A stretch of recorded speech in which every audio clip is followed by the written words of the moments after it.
ईमानदारी का फल। बहुत समय पहले की बात है। प्रतापगढ़ के राजा को कोई संतान नहीं थी। राजा ने फैसला किया कि वह अपने राज्य के किसी बच्चे को ही अपना उत्तराधिकारी चुनेगा। इसी इरादे से एक दिन सभी बच्चों को बुलाया गया। राजा ने घोषणा की कि वह वहां मौजूद बच्चों में से ही किसी को अपना उत्तराधिकारी चुनेगा। उसके बाद उसने सभी बच्चों के बीच एक छोटी सी थैली बंटवा दी और बोला, प्यारे बच्चों, आप सभी को जो एक थैली दी गई है उसमें अलग अलग पौधों के बीज हैं। हर बच्चे को सिर्फ एक ही बीज दिया गया है। आपको इसे अपने घर ले जाकर एक गमले में लगाना है। 6 महीने बाद हम फिर यहाँ इकट्ठा होंगे और उस समय मैं फैसला करूंगा कि मेरे बाद प्रतापगढ़ का अगला शासक कौन होगा। उन्हीं लड़कों में ध्रुव नाम का भी एक लड़का था। बाकी बच्चों की तरह वह भी बीज लेकर खुशी खुशी अपने घर वापस पहुँच गया। माँ की मदद से उसने एक गमला चुना और उसमें और अच्छे से उसकी देखभाल करता दिन बीतने लगे। पर हफ्ते 2 हफ्ते बाद भी ध्रुव के गमले में पौधे का कोई नामोनिशान नहीं था। वही अब आसपास के कुछ बच्चों के गमलों में उपज दिखने लगी थी। ध्रुव ने सोचा कि हो सकता है उसका बीज कुछ अलग हो, और कुछ दिनों बाद उसमें से कुछ निकले। और ऐसा सोचकर वह पूरी लगन से गमले की देखभाल करता रहा। पर 3 महीने बीत जाने पर भी उसका गमला खाली था।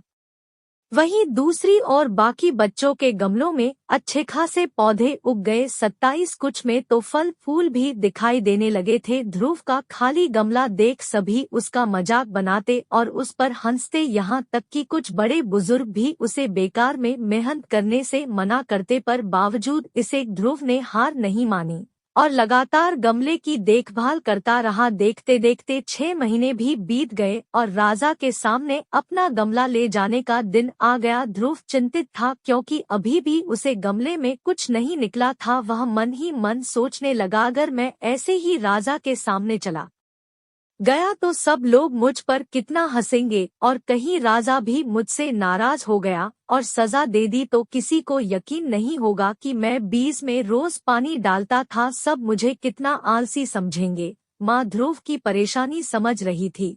उसने ध्रुव की आंखों में आंखें डालकर कहा, नतीजा जो कुछ भी हो, तुम्हें राजा को उसका दिया हुआ बीज लौटाना ही चाहिए।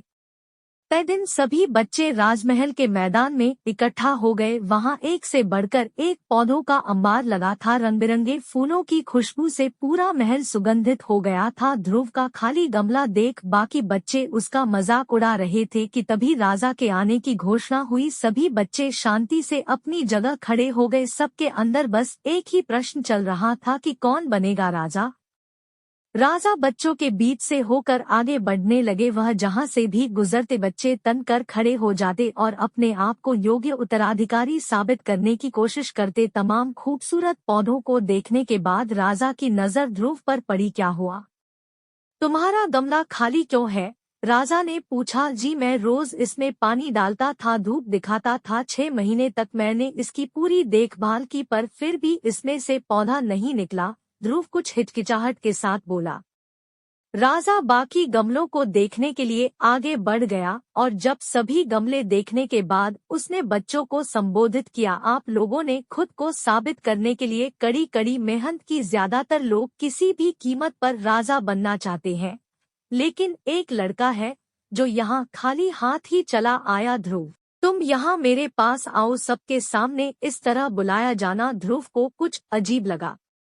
वह धीरे धीरे आगे बढ़ने लगा। जैसे ही राजा ने उसका गमला उठाकर बाकी बच्चों को दिखाया, सभी हंसने लगे। शांत हो जाइए, राजा ने ऊंची आवाज में कहा। 6 महीने पहले मैंने आपको बीज दिए थे और अपने अपने पौधों के साथ आने को कहा था। मैंने आपको जो बीज दिए थे वो बंजर थे। आप चाहे उसकी जितनी भी देखभाल करते उसमें से कुछ नहीं निकलता। लेकिन अफसोस है कि आप सबके बीच में बस एक ध्रुव ही है जो खाली हाथ यहाँ उपस्थित हुआ है। आप सबको उससे सीखना चाहिए। पहले तो उसने ईमानदारी दिखाई की और लोगों की तरह बीज में से कुछ ना निकले पर दूसरा बीज नहीं लगाया और उसके बाद खाली गमले के साथ यहाँ आने का साहस दिखाया, ये जानते हुए भी कि लोग उस पर कितना हंसेंगे, उसे कितना अपमानित होना पड़ेगा।